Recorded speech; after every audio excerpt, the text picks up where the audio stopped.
Welcome back. It's Wednesday, which means we get to visit with our friend Michael Babcock at TMZ to get the scoop on today's hottest stories. Good morning, Michael. Good morning, Kelly and Jeremy. Thank you for having me. Absolutely. Hey, before we get started, your cat is really getting a lot of notoriety. I love the photo behind you. Yeah, it's true. It is really true. His cone is off now. I should update the photo with a coneless picture because he lost the cone. It's gone. So. Oh, good news. happy. We got to see that. We got to see that. We love it so That's much. amazing. Great. Kiss the kitty for us. Yes, do that. Yeah, I will. I absolutely will. So let's start with our stories. I really am intrigued with the J-Lo story. Can we start there? Yeah, let's start there. So Jennifer Lopez, Ben Affleck, they took their tour on the road. We know we've seen them everywhere. We've seen them from Montana to Miami to Los Angeles, and Los Angeles is where they were over the weekend. Celebrating July 4th. Now, guys, Ben and Jen, along with their kids, with the family, are in the Hamptons. Now, Jennifer Lopez rents a really beautiful mansion in the Hamptons, and they look like they're having a good time with the kids and just enjoying each other. What's interesting here is that, guess who else lives in the Hamptons? Alex Rodriguez. So Alex Rodriguez, Jennifer Lopez's ex-fiance, who has got to be crushed right now. So, continually seeing Ben and Jen in the papers and rekindling that romance from the early 2000s. He lives in the Hamptons, and it's not that the Hamptons are the smallest town in the world, but still, the point is that they are relatively close to each other, and you wonder what would happen and how awkward it would be if that group, if Ben, Jen, and A-Rod were to see each other. It's going to happen. Yeah, I think it's going to happen too, yeah. Kelly. I think so too, and I wish I was there. I know. You'd get the latest scoop for sure. Michael, here's my concern. Here's my concern already, because like you said, we've seen the press tour. In the early 2000s, part of the rumors of their breakup was they were so overexposed, everything was in the news, they were followed, and the pressure of that got to them, they broke up. I feel like they're falling in the same pattern again. Yeah, it seems like it. I just don't know how else they would do it, Jeremy. They are just so famous, and the fact that they dated once before, and that just adds to the intrigue of the story. So I just don't know.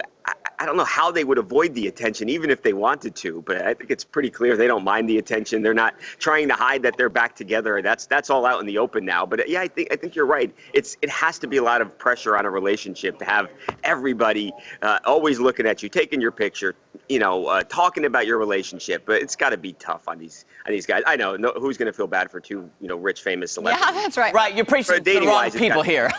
I do have a question, though. Is it all of the kids that were with them? Because Jen Garner thought it was a little early for her kids to be meeting J-Lo. So is it all of the... And they first met a couple weeks ago, so it wasn't even just now that they first met. They had dinner in Los Angeles a few weeks ago. So yeah, it looks like things are progressing pretty quickly. Can I say, I think that would be I don't have biological children. I think that would be the weirdest part, to be married, have kids with somebody, and then have your kids meet the new person. And how many new people are they going to have to meet? Yeah, I know. Right. That's very difficult. I think you have to be careful with that, right? And you make sure that things are serious, and you think this is going to be a relationship that lasts before you, introduce the kids. Yeah. I think that was Jen's concern. But Bennifer. All right. Bennifer. All right. So what else do we have? Bill Cosby. It's still hard to believe this one. So Bill Cosby, remember, the Pennsylvania Supreme Court throws out his conviction. He had that 10-year sentence. He's 83 years old, and he had 8 years left in prison. So who knows if Bill Cosby was ever going to see the outside of that prison cell. Now we know he has, and he's out. And we did a story last week about Bill, pondering filing lawsuits against the people who prosecuted him, essentially saying that it was false imprisonment. So he has that going on now. So he's free. He's going on the attack, and now Bill is trying to get back to work. So Bill Cosby has a real and a genuine interest in going on a comedy tour, and Bill's people have been calling around different areas to see if there was interest in clubs and arenas hosting him and having him do some comedy. Not only that, he is also working on a docuseries that he has already been interviewed for, along with some members of his family.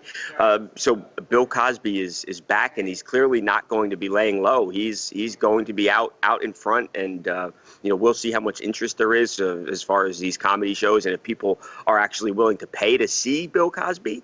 That'd be really interesting in itself. Man, there's so much to say about that. Yeah. You wonder if anybody, if a venue does decide to have him, if he will have an audience. That is interesting. Right. I'm Well, look, curious- and we've already seen a lot of backlash Right. with people who came out and supported Cosby after he was freed from prison. So, Well, Michael, I'm It's a curious though, difficult because person to he got support. out on a technicality. I'm curious though, does this prevent other women from coming forward? Could there be another trial? Like, is it double jeopardy? How does that work? yeah. So, yeah, right. Not on these charges because he's already been tried on these charges with this particular victim. So that's done. That'll never be retried. But Jeremy, you're right. If there are other victims out there that come forward, it's not that Bill Cosby has been granted immunity, forever. That's just for this one particular case. There were some errors that were made, but any other women that come forward, that would be fair game. Wasn't it 58 women that came forward? I don't remember the. I want to say Yeah, it was a lot. There was a lot. And It that was is hard to it's- believe that many women, Right. Anyway, Right.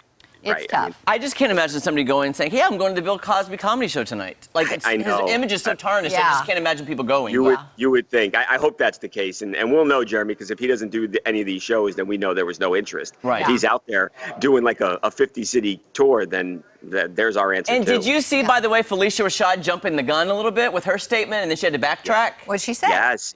I mean, She came out immediately afterwards, not knowing the facts, and just said, "Finally, something's Right. been And vindicated." justice has been righted, or something along those lines. Yeah. And then, it was crazy. And then she had to trending on apologize. Twitter, Jeremy, she was people were calling for her to lose her job. But there was the backlash was intense. Yeah. Does he need money? Or is he just want to do it? That's a good question. I don't know the answer to that. We haven't heard too much about his finances, but that's very possible. But is he too. still Look, married to this Camille? is a long legal battle. Yeah. Is he still married Yeah. to Camille? Yeah. Oh, wow. wow. I thought she might have left him. Yeah. Yeah.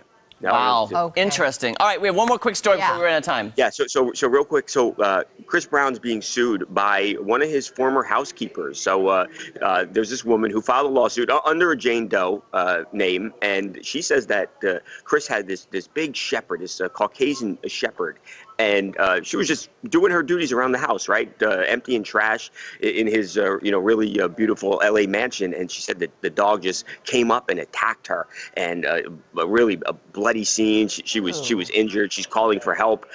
When Chris and his people get there, she's essentially sitting in a pool of blood, and they're not helping her. They're not calling 911 right away, and they're trying to get the dog out of there, seemingly, at least according to this woman now, to cover up what had just happened. So eventually someone calls rescue. They come. They take this woman out. She says she needed to have extensive surgery to fix these wounds. As for the dog was ultimately taken away and euthanized. Oh, wow. Yeah. So yes, sad from that standpoint. But the woman says, "Look, I've gone through an incredible amount of pain and suffering here, and Chris Brown, this is your fault. It was your dog, and you need to pay up." So we'll see what happens. It's not a criminal issue. This is just a civil lawsuit. But still, he could have to pay a significant amount of money here. Right. Tragedy on all sides there. Well, All keep right. us updated, Yeah. Michael. We Thank you, appreciate Michael. all the headlines today. We wish we Thank could you share so our much, cinnamon Kelly. rolls with you. They smell really good. The in here. studio smells Tell me- amazing. Tell me what comes out. Tell me if it's better in the oven or the air Okay. fryer. I'm very, Oh, we will. For sure. We'll let you know. Thank you so much, Michael. Thank Bye, you. guys. See you See you Thank next so much. week. You can catch TMZ weekdays at 5 p.m. and TMZ Live weeknights at 1:30 a.m. right here on Fox. Coming up, we're trying our cinnamon crescent rolls. And by the way, guys, I'm going to make sure they're not burning. Yeah, 'cause I got to they get over smell here. really good.